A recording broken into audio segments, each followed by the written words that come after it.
I now call this meeting to order at 6. Board Clerk, will you call the roll, please? Yes, please, everyone. I will begin with Director Gould.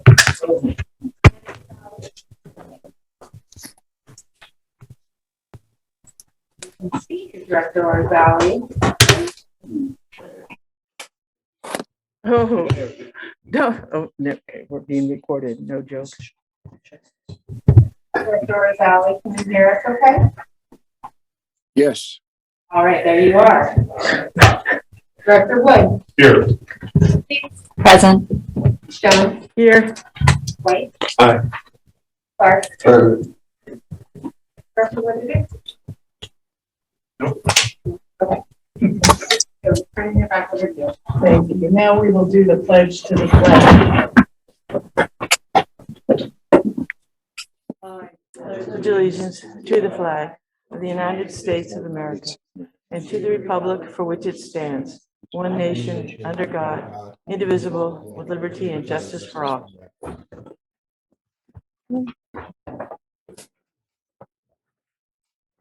To the Metro Cable announcement. The open session meeting is videotaped for cablecast on Metro Cable 14. Replay on Saturday, August 13th at 1 p.m. and Monday, August 15th at 6 p.m. on Channel 14.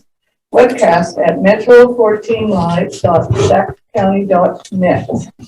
We now have the public opportunity to discuss matters of public interest within the district jurisdiction, including items on or not on the agenda. Madam Clerk, do we have any speakers tonight? We do not have any.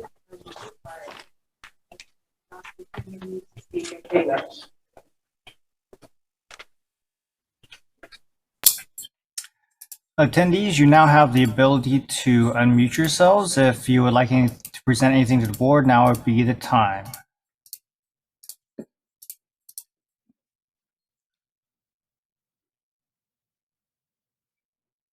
Looks like no response. And hand back over to you, President Taylor.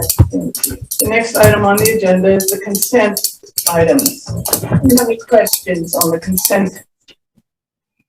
President Taylor.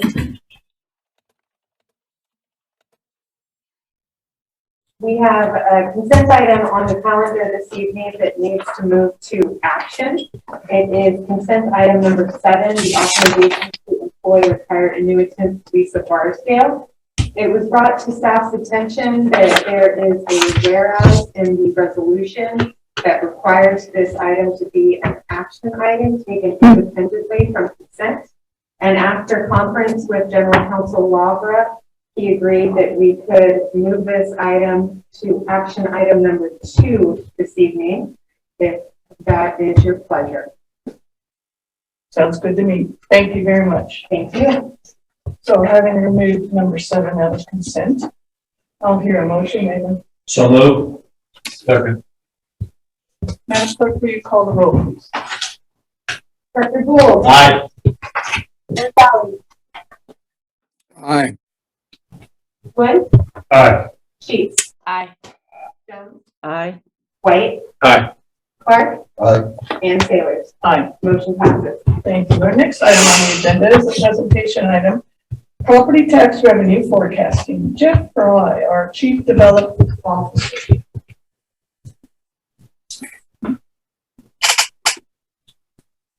Thank you, President Sayers and meeting directors. I am going to tag team the presentation here with Chief Harms. Because just bringing that up, I'll just speak just for a second here. With a lot of you all as board members and other folks, we've had just a lot of conversations about property tax. Obviously, with the raise in interest rates, the economy today, some questions on some of the past history. And past history is if you look at like 2007 and 2008 and what happened during that time and what are some of the, what I would say maybe similarities, but what is the differences today compared to what has kind of happened years ago. So Jeff, I think, started this and we were at about an hour and a half. And so we have taken it and pared it back down from there. kind of a very high overview of it and an opportunity for really everybody to get kind of the same picture of our funding. What does the forecast look like? And then how does that work as we move forward? Yeah, take it away. Thank you, sir. So with that, I titled the presentation Property Tax Forecasting, but as Chief said, we really want to focus on the real estate market conditions and the implications for our tax revenues. I broke up the presentation into 4 pieces. The first thing I want to do is look at a very micro level of an assessment at the parcel level and talk about some key provisions that pertain to our property tax laws. And slowly move out, I want to look at neighborhoods and what are the implications for our property taxes related to neighborhoods. Move a little further out and look at real estate market conditions as they apply to regional and then national economic factors that would affect us. And then finally talk about the property tax revenue. So really the questions that I am trying to answer with the presentation is, now with a lot of talk about an economic recession, what effect do we expect to have on the real estate market? How will it affect Metro Fire? And will it be as bad as the Great Recession that was still in the back of all of our minds? Moving on to the first part, I just want to go through a quick refresher on some of the major components of our property tax system, starting with Proposition 13, passed by those voter initiative in 78. And it establishes a base year value. So as of a change of ownership event or new construction, could be transferred to the sale, base year value is established at fair market value. And then that is assessed, hits the tax roll at 1% of that value. So that is the dollars collected by the entire county related to a parcel. Commonly referred to as a base year value, that base year value can only be inflated no more than 2% a year. So that's a big part of the law that we talk a lot about. Proposition 8, if you think about Prop 13 establishing the ceiling of the real estate taxes you're going to pay in California, Proposition 8 establishes the floor. So it basically allows for a temporary reduction when market value falls below that property tax value. And I'll show you that here in a second. The third concept I want to introduce is reassessment. So, for example, when a piece of real estate sells, it triggers a new appraisable event. And the difference between the value on the roll and the new appraisal is what's called a supplemental assessment. And I'll use an example here to explain supplemental assessments. But the supplemental assessment is really important because the majority of our property tax liens come from those events. So I'll point that out a couple of times. So here's an example, just to give you an idea of how supplemental works. The example I provided here is a greenfield development, land developer has several hundred acres, sells it to a home builder. The value that happened is then subdivided among all of those parcels, and that establishes what I show here as the $97,000. So home builder secures the lot, builds a home, sells it to a family, and the family buys that property for $560,000. What's on the roll today is the $97,000. So at time of escrow, the new buyer is going to pay at escrow their share of that $97,000. The supplemental assessment that I just described is that $560,000. So the property owner is going to be sent a bill for the difference.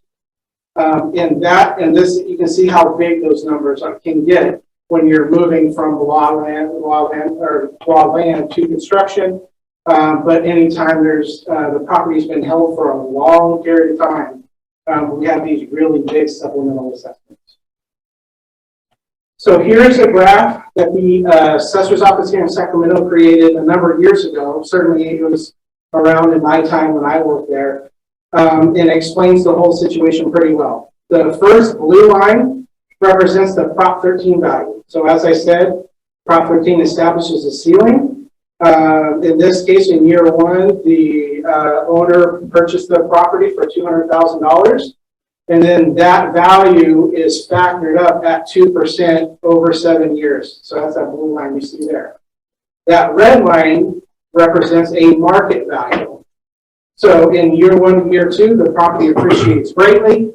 The homeowner is not paying property taxes based on that gain.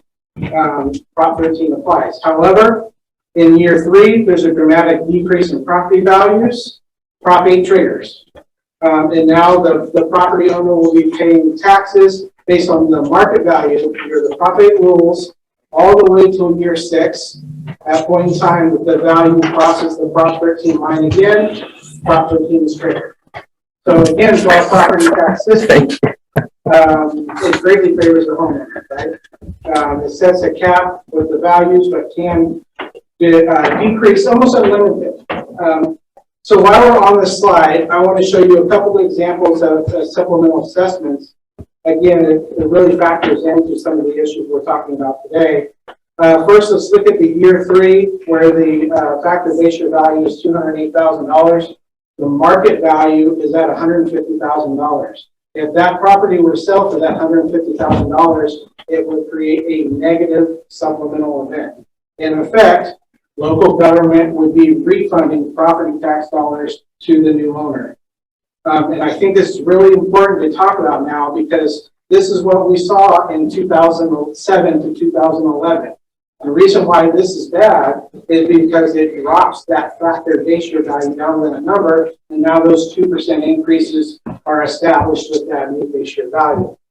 Prop 8 in itself is not a terrible thing because we know at some point in time the market will recover and it will restore to those Prop 13 values. What really hurts local government is those negative supplemental assessments. Conversely, let's look at year 7 there, where we have $225,000 on the roll. The property is now worth $300,000. And kind of take where we are today. A lot of people have a lot of quote unquote tax equity in their homes right now. So even if we establish that today's value is $300,000, but it drops, say 10% and sells for $270,000 in a bid, you can still see it's going to produce a positive supplemental because the value on the roll is still only $225,000. So again, understanding the supplemental assessments and where we are as a market is very important. So now moving out, I want to talk a little bit about a neighborhood and market cycles that we see certain neighborhoods go through. I have 4 cycles or 4 phases there with a couple of attributes you can see if you're out looking around. When I was at the assessor's office, we would use these understanding of neighborhoods and the markets to identify what stage each of these neighborhoods were in. And then we would trend sales in those neighborhoods to understand where those neighborhoods are going. Up, down, stagnant, stable, whatever it was. And it really gives insight into markets, especially neighborhoods. So with those definitions there, I'm going to move to the next slide here and show you, again, using our development project, 700 acres split, going to build a couple of thousand homes. This is the path that those neighborhoods would go through. So the value on the roll would be relatively low because it's land only. As sales started to generate, it would force an appreciation in those new neighborhoods. And if you think about the fact that a builder is always trying to sell a house at a premium, so that sells the house selling at that premium, that then becomes a market comparable for other sales in the neighborhood. So you have this growth in value, but also in the number of parcels that are selling. So when buildable lots start to decrease over time, it's essentially built out. We hit that stability phase where property values really level out. And it'll stay there for a very long time until the properties become outdated or there's a lot of heavy maintenance needed in the neighborhood. Then we eventually go through that decline and then the renewal period. I point this out because this was my biggest takeaway when I was at the assessor's office. The growth of the neighborhoods that are experiencing growth and decline are particularly susceptible to market downturns. And they show up early, very early in the process. So I think that's a good lesson for us to be aware of and a place that we can look as we have these questions about markets. And learning that lesson when it's at the assessor's office and bringing it to Metro Fire is kind of that situational awareness, where we can continue to look for those economic indicators as we move into uncertain market conditions. So this is brand new this year, and I think this is a great new tool for us at Metro Fire. We took all of our geospatial data related to first use. Since we are a fire department, we all understand engine first use. So we are going to apply that neighborhood format that I just told you about to first use. So I have 31 here as an example, which is Sparrows Village, and we pulled a lot of parcel and value data specifically related to that area for us to monitor. So a couple of things when I look at this data, what I'm looking for is parcel creations. Today, there's about 5,500 parcel creations. If we're seeing 300 to 400 to 500 parcels being created a year, we know we're in a growth phase. We know this is a place that we can look for some of those market conditions, see where everything is moving. And then the second place we'll look at is the taxable value. Are the real estate values going up organically just because our real estate is worth more? Or is that value that's increasing tied to new parcel creations, new homes, subdivided lots, those type of things? And I make that distinction because if you think about new homes being built, it requires larger population, more calls, we need more people, more stations, more apparatus. So that factors into our CIP plan. If it's just organic, there's no new parcels, and we're just getting a higher revenue because of those supplemental sales I was describing, that's money that goes to the general fund that will be spent as needed. So I'm really excited about this tool. It is very new. We just created it probably 6 or 7 weeks ago. I think it's going to be a big help moving forward. So moving on, we're going to look at market conditions related to the region and the feds. I just want to make a couple of the notes here. I've been doing this a long time, almost 20 years, real estate, most of it in the public sector, some in the private sector. I do not like speculating. I don't speculate. We like to look at data, and we like to know where it's going. I think doing this for a government allows us to do that, since we don't make money off speculating in the real estate market. We can sit and observe and watch for all these factors that I just described, and see where the market's going, and then tell you folks about it. A lot of the classes I've taken in this world will focus on anywhere from 3 to 25 factors to describe market conditions. For the purpose of this presentation, I'll keep it fairly simple. Just talk about 3 national trends and then 4 local trends. Starting with the national trends. I have 3 of the indicators: inflation, interest rates, and flow of funds, all seemingly interrelated. There are some slight nuances there, but for our purposes, it's easy to talk about them together. First, with inflation, we've all heard a lot about it in the news. Year over year, trending over 9%. That is a concern.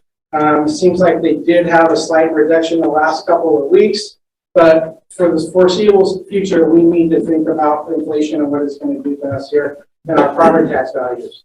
And in and of itself, our Prop 13 base year values are based on inflation. So to that extent, some inflation is good. Now, ours for property tax purposes capped at 2%. But it's fair to say for the foreseeable future, we will be maximizing that 2% inflation related to our property tax base. There was also a lot of talk about wage inflation. Wage inflation for us is actually a good thing. It just takes a while for it to hit our bottom line. I'll give you the scenario is I negotiate a raise. I start collecting that raise. That is now money I can spend for a new home for housing and rent, which triggers sales or change of ownerships and new construction, which gets into the property tax base. and then eventually comes the Metro Flyer. That is a good thing. It just takes a lot of time. It can take 3 to 5 years for all of that to play out.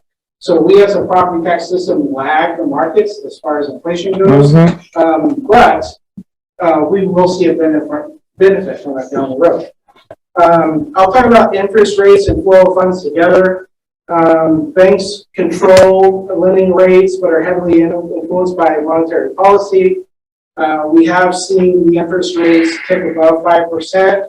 It feels uncomfortable because we've been for 10 years at historical low interest rates. But if we keep perspective here, 5% is still pretty low historically. I remember in the early to mid 2000s, even during the last boom, interest rates kind of hovered in that 4 to 6 to 4 to 8 range. So that's kind of where we are today. Then finally, talk about flow of funds, which is monetary policy. We all know after the Great Recession, the Fed used monetary policy to free money up to re-stimulate the economy. We took the next step during COVID, where the Congress and the state took a lot of measures to dump a lot of money into the economy, and money was very cheap. And that essentially is what created the inflationary time we find ourselves in now. And now I think the Fed is doing a good job of trying to peel that back with increasing interest rates to slow that down. So that is a look at the national factors. Let's take a real quick look at the 4 local conditions. Job growth is always interesting, an interesting topic right now. Unemployment numbers are ticking up as of the last couple of weeks, but so are vacant positions. So what I'm hearing a lot about is some discussion that there may be a downturn or recession related to white collar jobs, specifically tech industries and venture capitalism. That is important to us because of our proximity to the area and our connection of what they call a mega region here. But blue collar jobs are up. So construction jobs are up, manufacturing jobs are up with reshoring. So a little bit of mixed news there. In and out migration. I was explaining this to Chief the other day. I think we may or may not be familiar with the idea of Bay Area flight, but very simply, here's how it works.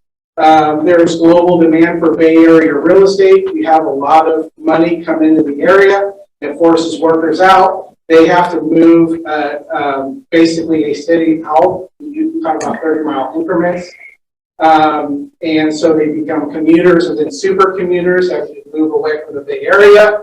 Eventually, Bay Area real estate slumps, and those people that were forced out to communities outside of the area return when they can afford to do so. We've seen this trend happen 4 times that I'm aware of since the mid-'80s. And, you know, what I think is interesting is what happened during COVID and work from home policies. Right. So everybody was thoroughly convinced that they're going to be able to work from home forever and move to Sacramento because real estate's cheap and they can have a great life here in the suburbs. We're starting to hear some rumblings in the tech sector that they may be forced to return to work. So that in itself would trigger the Bay Area flight in reverse, right? So we should be aware of the Bay Area folks driving up prices in Sacramento, but also as they leave, we are prone to downturns there. And then I'll just combine path of progress and new construction. And really, that's a big part of my job here and what I do for Metro Flyer, well connected to the planning departments and the development community. We thoroughly understand the path of progress, where development and redevelopment is occurring, and we understand the new construction associated with that. So again, with the new development of us to be able to look at first dues in that way and monitor growth in the first due area, I feel like we just have a really good handle on those 2 local factors. So in summary, if you kind of take each of those elements on their own, mixed reviews, depending if you're an optimist or a pessimist, you can grab them in those situations differently. If you put them together, I think it tells a different story. And what I think it tells is after the Great Recession, Fed uses monetary policy to restart the economy, did it again in the COVID factors and in COVID, and it worked, right? But now we have a real estate market that's way too hot. And so now, folks are taking corrective action to make sure that we have a softer landing and don't need to enter into a crash, like we're all afraid of. And then, so with that scenario, if we continue to watch the economic conditions in the first deuce, especially in the growth areas, we're going to have a very early indicator if there's something to worry about. And I will give you an example here. Down in Vineyard in 2003, I was appraising new construction, residential house. I think it sold for $300,000. 90 days later, it sold for $270,000, 10% loss in 90 days. Reason for concern, it raised a red flag for me, and I would start asking a lot of questions, right? That event happened in August of 2005. Now, we largely attribute the downturn to 2008. So we had 2.5-year notice that something had changed. And we knew what was going on at the assessor's office and began to talk about it. So since we have all these little pieces that we can grab onto and watch, I think we have a really good understanding of the market conditions we find ourselves in. So with that, our property tax consultant has 5-year projections for this next fiscal year, originally projected at 6.68%. Actual came in at 8%, which is the too hot part that I just told you about. However, for the next 4 fiscal years, the projections are around 4.5%. Now, remember what I just told you, 2% of that is based on escalation by inflation. So we're only in our projections, only looking for the supplemental events that I was describing early. We only expect for that to account for about 2.5% of our increase, which is fairly conservative. I will tell you that's a historical average.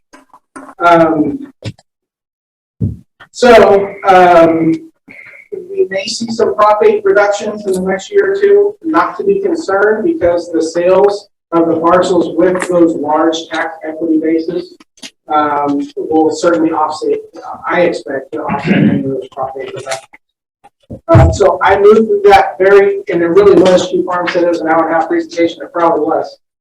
So I did my best to reduce that down, but happy to take any questions or comments. Sure. Thank you for this. It's a great economics 101 again, and you did a fabulous job of filling the town for guys. So I appreciate that. I'm really intrigued with this idea that you've now started to integrate our geo-mapping and those kind of behaviors. So you set it up in a way where there can be early alerts to the behavior that you described at the end, where you knew 2.5 years in advance of things that eventually we attribute to 2008. We now have that capability in-house is basically what you're saying.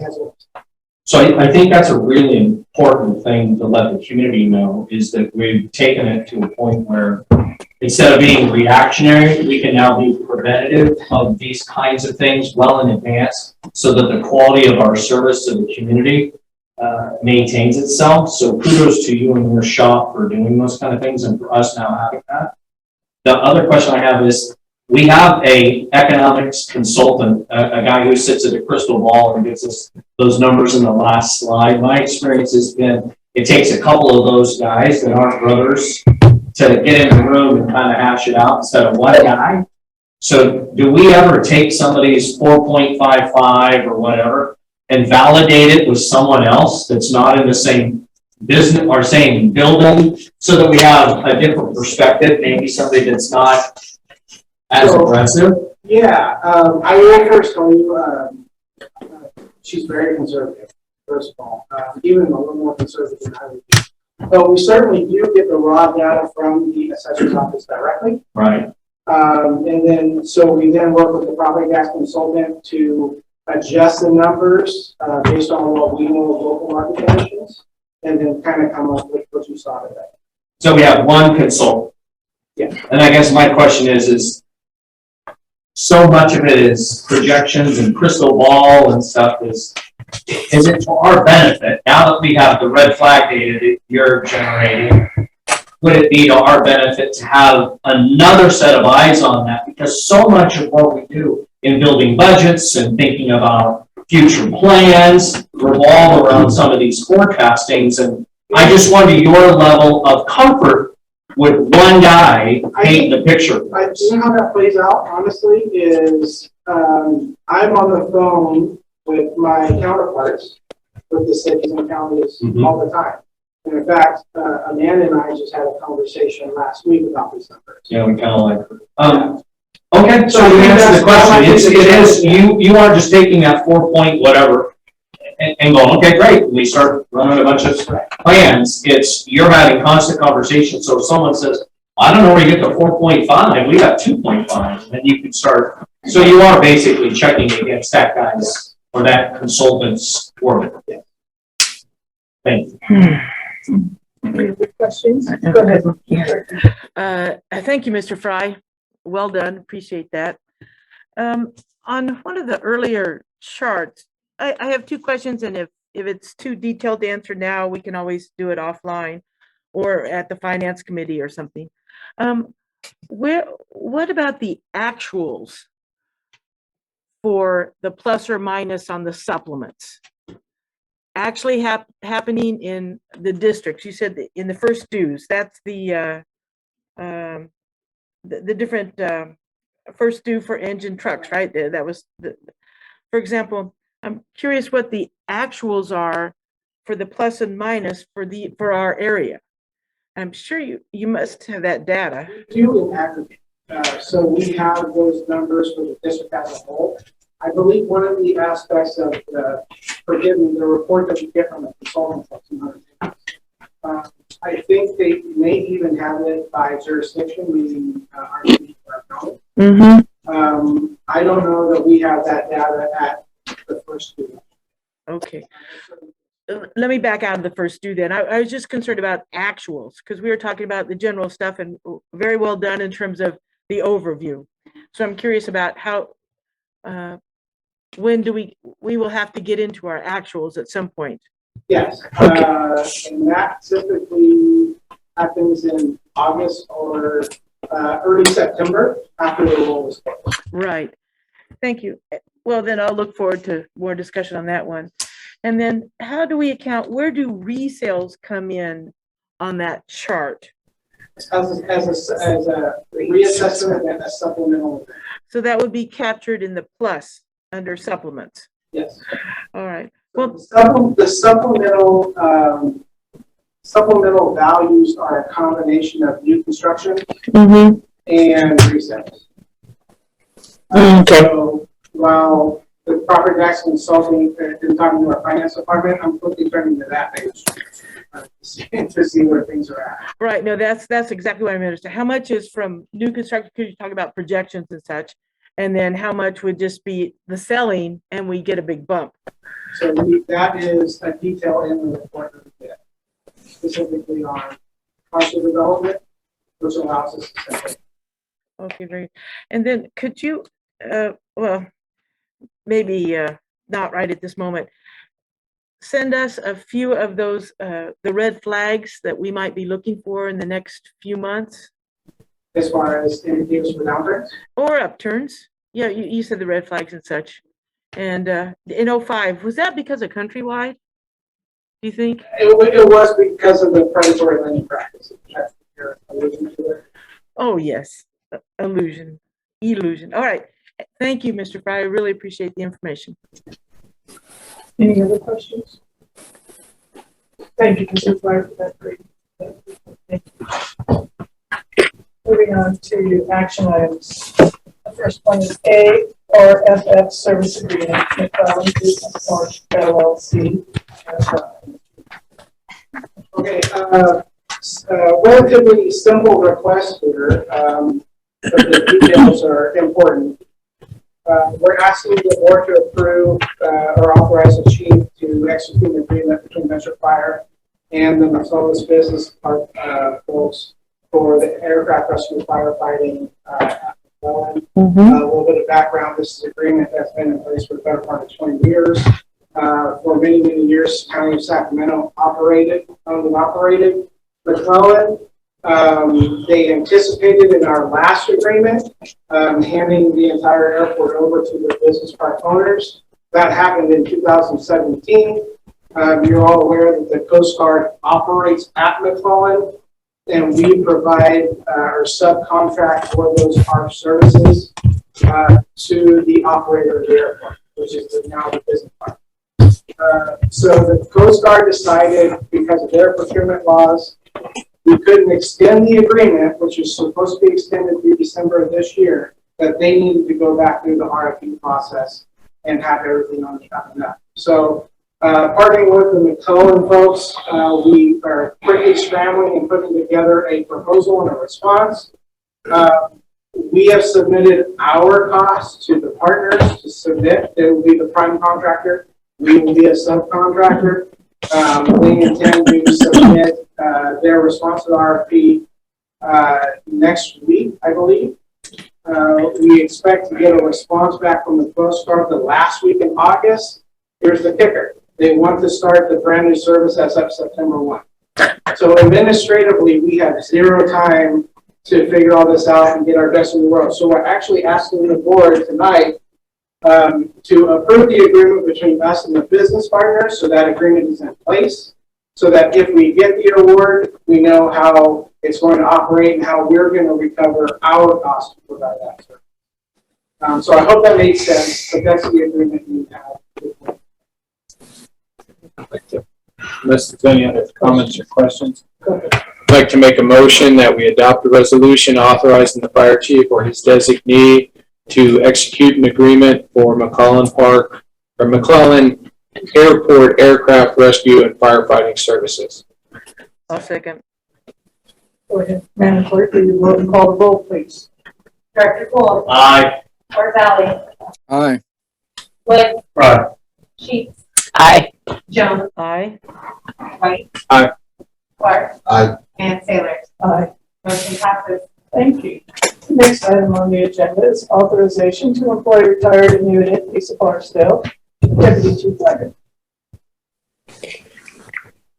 Sailors, directors, fire chief Farms, Tyler Wagon, and deputy chief support services. Before you this evening is an authorization of requesting us to hire back Chief Barstow as retired annuitant. As you know, Chief Barstow retired here on July 1st after 30 years of dedication and service. And Assistant Chief Law, who was our EMS chief, was reassigned as our fire marshal on June 13th, allowing a pretty short window between the 13th and the July 1st to do a complete transition. So this coupled with a pre-scheduled vacation as well as a deputy fire marshal resignation, there just was not adequate time to complete the fire marshal transitional plan. Due to stipulations within CalPERS rules, we were unable to hire back without board approval through a resolution within that 160-day window. So that is what our request is this evening.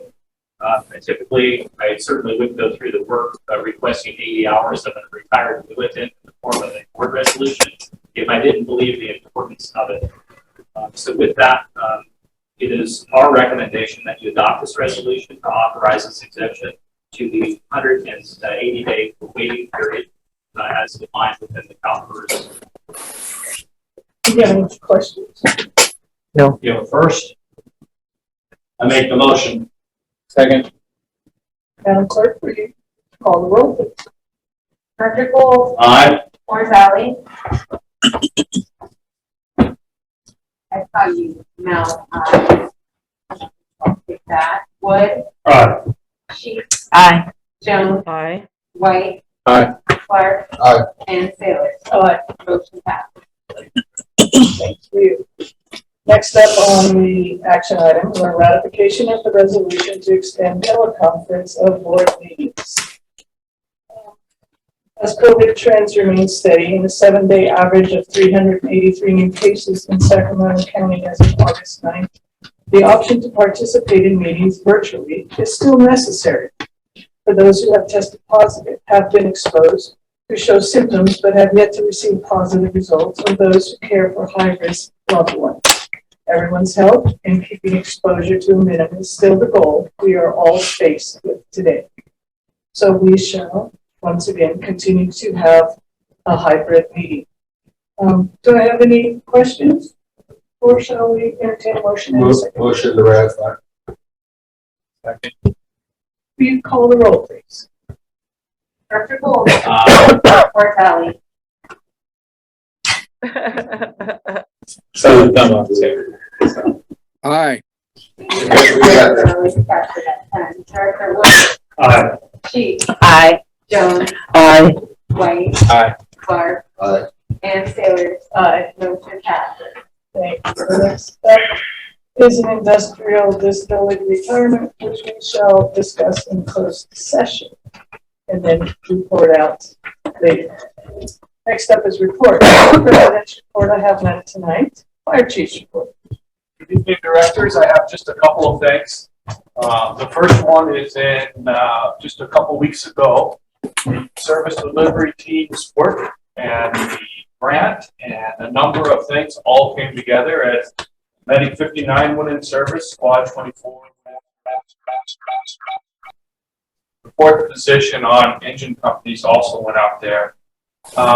If you back up and being able to look at the plan, it was probably about 24 months of everything from being able to get the things laid out for the SAFER grant, look at the plan and putting this together. Service delivery team, Michael Jones here, along with John Rudnicki, looked across the district and what are our needs and being able to prioritize those and put that together for it to happen.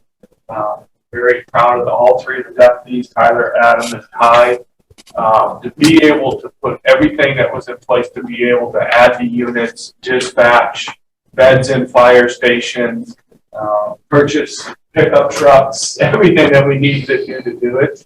I know for me personally, and I listen to the radio way too much, but one of the things that used to happen out at Station 59 was every time they had a call, Station 58 had to move up to be able to cover, and then when the transport happened, it's just the out of service time. And hearing 59 go on calls and not hearing the move ups that had to happen in the past is pretty incredible.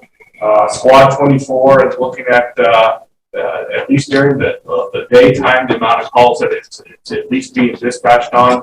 I think for us now, one of our next things is to be able to look at it and say, this was the expectation that we had on it, and here is the impact, and here's what we need to be able to do in the future as we look at that call line. So to not only those folks that are here tonight, but everybody that was a part of that, thank you for going through really a lot of work over the last 24 months to get that done. So perfect on that.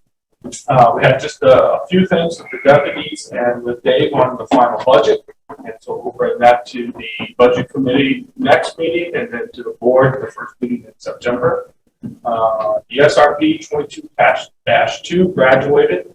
Have 10 recruits in there. They're out doing their ride along right now. 5 paramedics, 5 EMTs, and I believe 4 out of the 5 EMTs have completed their paramedic and need some type of internship to be able to be certified. So great stuff on there too. And the last thing is tomorrow at 11 in downtown Sacramento is the CEO Soak event for ALS. As you all know, my good friend and your friend, colleague Matt Kelly was unfortunately diagnosed with ALS. I still talk with Matt quite a bit and asked me to be involved. And so thanks for the donations from a lot of you on that. And I guess tomorrow at 11 I'll be soaked for ALS. That ends my report unless you have any questions. Yes, thank you, Chief. Next up is Deputy Chief Mitchell with the operations report. President Saylor, good evening, everybody. Thanks for the report out tonight from operations. Since our last meeting, we've run a total of 3,840 calls, about 274 calls a day. We're being busy out there. That's 4.4% EMS related, about 100 fire incidents since that time, so it's been very busy. A couple of incidents to highlight. The first one I'd like to talk about is a upcoming presentation by our CQI Battalion Chief. There's all this that we'll be presenting along with staff from Kaiser South about a stroke at a stroke care committee. This incident occurred back on February 22nd of this year. There was a patient, it was a 43-year-old female who was on the phone with her brother. Her brother recognized that she was exhibiting symptoms he wouldn't expect to hear from his sister, asked her to pull over and use the find my iPhone app to figure out where she was at. He called 911 and activated the system. What happened after that was fire dispatch started taking the call, got the information in very quickly, and the outcome was a very positive one. And one of the highlights would be the continuum of care that occurred between dispatch, our EMS response, and the hospital. Again, Kaiser was very happy with the care that we provided, and an early stroke activation resulted in very quick treatment for that individual. So great job there. It was 32 minutes from the time of the call received that dispatch to the time that that patient was at the back door of the hospital and getting ready to get into the stroke protocol. We have a 4-minute response and just a 6-minute scene time. Turn around, transport code 3. So tonight, as we look back, it was a while ago. Sometimes these things take a while to come together. I'd like to recognize our crew that was involved in that incident. Truck 50, Medic 50 on B shift, Captain Ryan Manfredi, Engineer Zumwalt, Firefighter Paramedic Koss, Firefighter Paramedic and now Engineer Parso. Medic 50, Firefighter Galvesdorfer, and Firefighter Getru was the paramedic. They will be recognized more moving forward through the EMS division. Some in-person recognition, but they just found out if they're listening tonight about that incident that occurred, positive outcome. So I thought that was a really good one to highlight, talk about how much we go out there with EMS. A couple other incidents that have occurred on Friday, August 5th. We had an auto wrecking yard fire up in Battalion 5 on West 6th Street. Some helicopter recovering that. Very, very high BTUs fire going on. Involved a number of companies from us as well as law enforcement, Sacramento County OES, SMUD. Broken up, the incident was broken up into 3 divisions for brand control. Also related to the incident, 5 of their members responded to support our rehab, and as well the crew stayed on scene overnight, rotating for the lunch. And the second one, we had a apartment fire early morning hours on Sunday, August 7th on Data Drive. We did go to a second alarm. It's over 8 units out of 20 units building were impacted by fire, smoke, and water damage. Fortunately, SMUD and PG&E were able to restore the utilities to 12 of the units that were not involved in the fire and allowed the residents to remain. We did experience one firefighter with a burn injury from that incident. Was treated and excellent care. Some thermal burns, radiant heat. We had some molten metal from one of the air conditioning units that was over the top of the fire. Had a lot of fire there.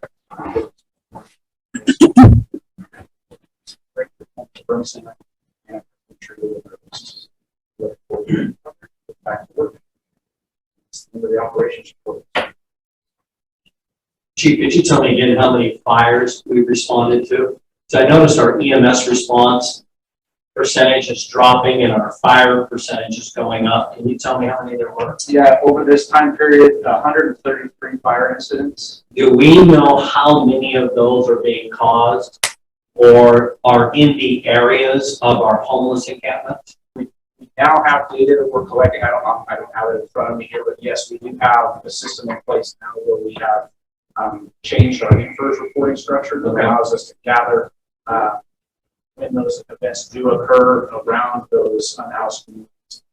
Start looking at some of that and providing. Yeah, I think we need to start sharing that, breaking out that fire response piece so that the community is aware of the cost to our system.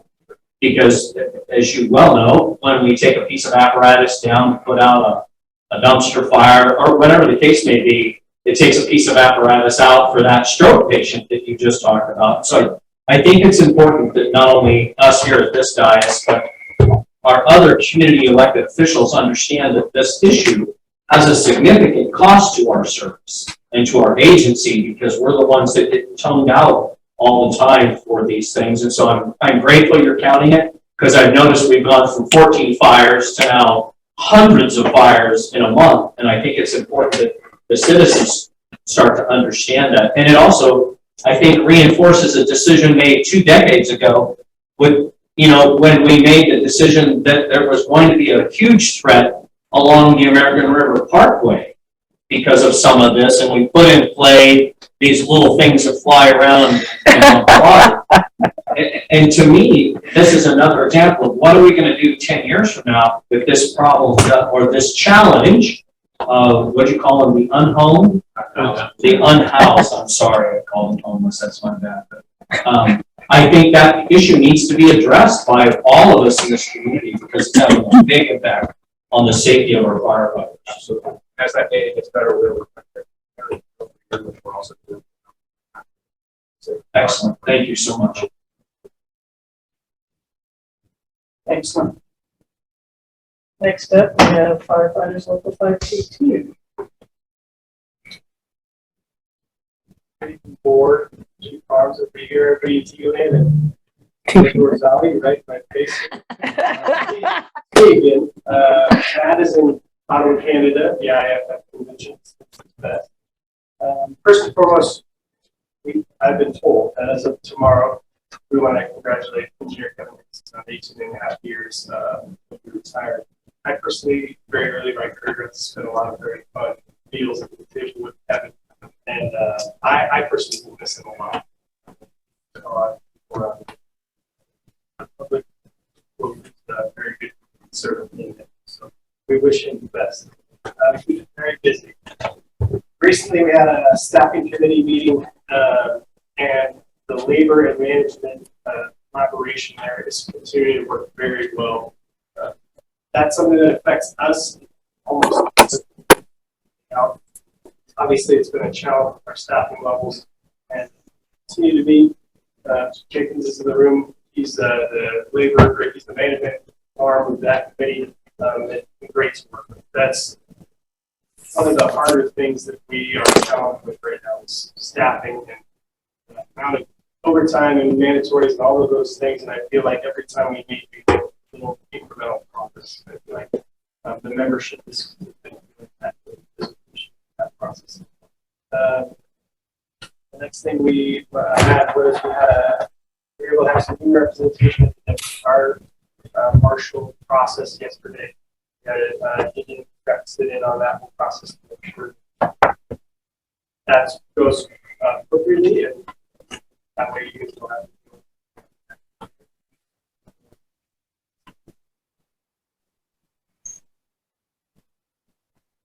We also had labor has put together a committee to meet on what the promotional process looks like, what triggers the promotional test, how we can continue to staff those positions in a timely manner. That way we're not having to worry about more brownouts or those types of things. Staffing. That was a long meeting and our negotiations team met today to continue to move that ball forward as effectively as possible. I know the last time I was here, we had this same thing today. Came together with our group to just make sure that we come into the meeting prepared to make progress and not to really just spin our next ways. I am fortunate to be on the service delivery team, and so every time I come up here, I get to talk about that. The exciting thing is 1 week ago today, we rolled those positions out, and I've been able to speak to many of the members involved with those units. I asked somebody to run me a simple in-person report on a squad unit activity. Obviously, like the fire chief said, Medic 59 is keeping units in service for that community. Director White gave me a phone call. I know that community is very excited about that. It's been nice to have the Engine 59 stay in service for more hours of the day. Coverage there. The backup seats on the engines. I know Engine 61 particularly has been several fire incidents and one large vehicle accident with a backup firefighter. I've been told that that seat has helped a ton in mitigating some exposure issues. On the vehicle accident, had several patients they were able to divide and conquer, start assessment and treatment much quicker than just 3. So that's been huge. And the SWAT at 24, again, I had a simple in-person report ran for the first week. They ran 58 calls in 7 days, which averages out to a little over 8 per day. So that's 8 calls that either Engine 24, 23, 42, 103, or 108, or even further out engines are going to have to respond into 24s. And then roughly, if you extrapolate that out, it's about 3,000 calls a year. that's a huge chunk for that area. Keeping those higher duty calls, or keeping those engines and the other first responders available for those higher duty calls. Just a huge. So we really are excited about that, excited to see how that continues to function. They got to go to a fire on their first day as well. They were attached and utilized for fire attack, and I was told that was a very so I'm excited about that. I'm excited about the continuation of that group as we continue to look at what is service delivery in this district look like a year from now, 6 months from now, 5 years from now. So if you have any questions, I don't. Thank you very much. Thank you. Thank you. Next up, we have the committee and delegate reports.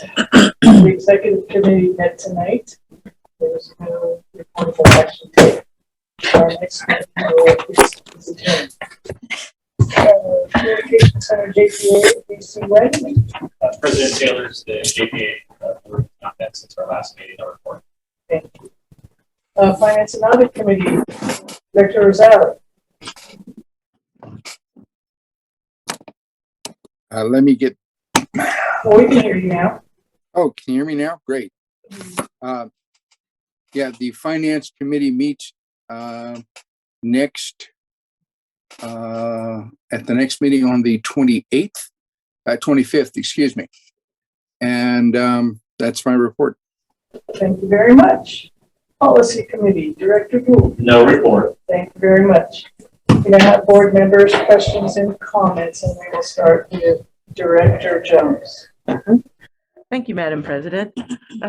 The only thing I would like to say tonight is to extend a thank you and acknowledgement to senior staff and senior administrative officials here at Metro Fire.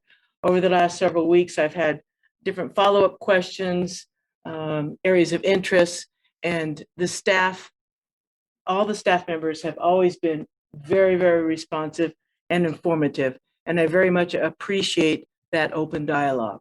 Thank you. Thank you. Jennifer Sheets. I have no comments tonight. Thank you. Director Wood. No comment, thank you. Thank you. Director Rosales.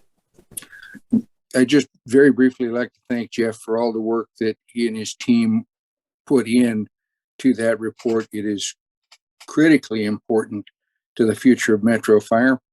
And so thank you very much. Thank you. Director Gould.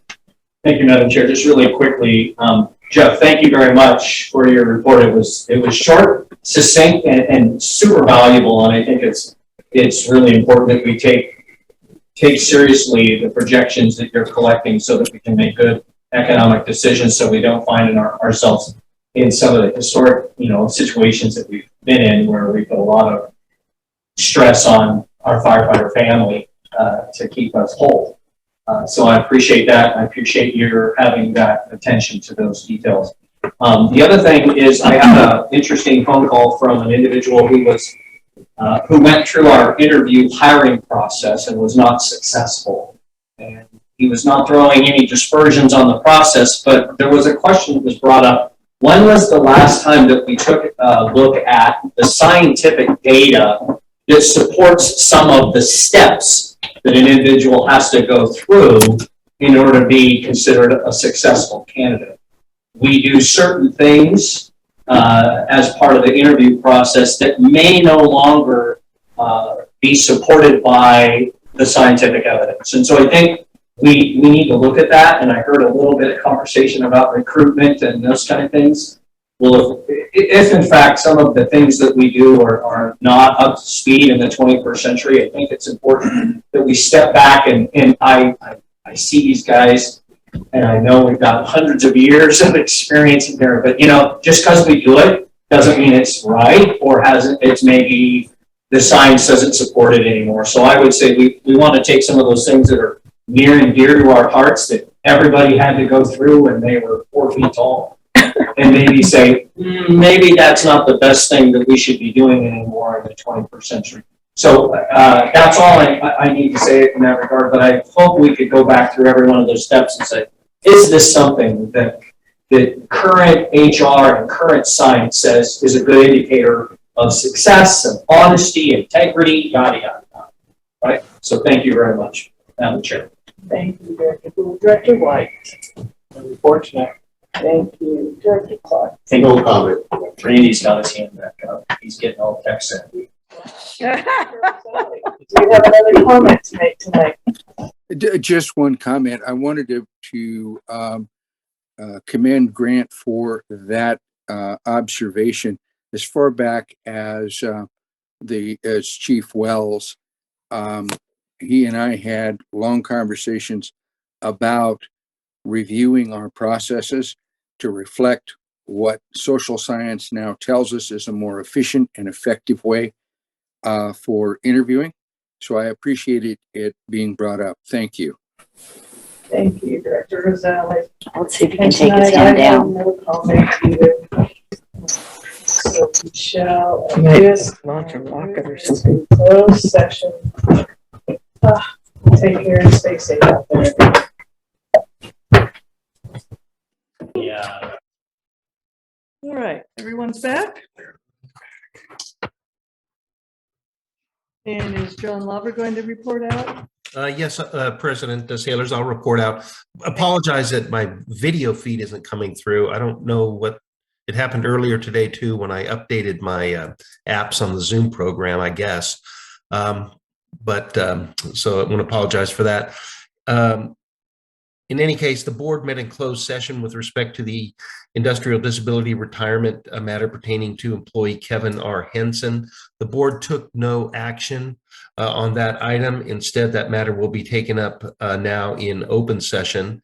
The board also met in closed session to discuss issues related to the fire chief selection process. No reportable action was taken. Thank you. Thank you. So we will now do our vote. The action item number 4, industrial disability retirement for Kevin R. Henson. I'll entertain a motion in a second on that item. So move. Second. Madam Clerk, will you call the roll, please? Director Gould, Aye. Orzali, Aye. Wood, Aye. Sheets. Aye. Jones. Aye. White. Aye. Clark. Aye. And Sailors. Aye. Motion passes. Thank you very much. I do declare that this meeting is adjourned. Hey,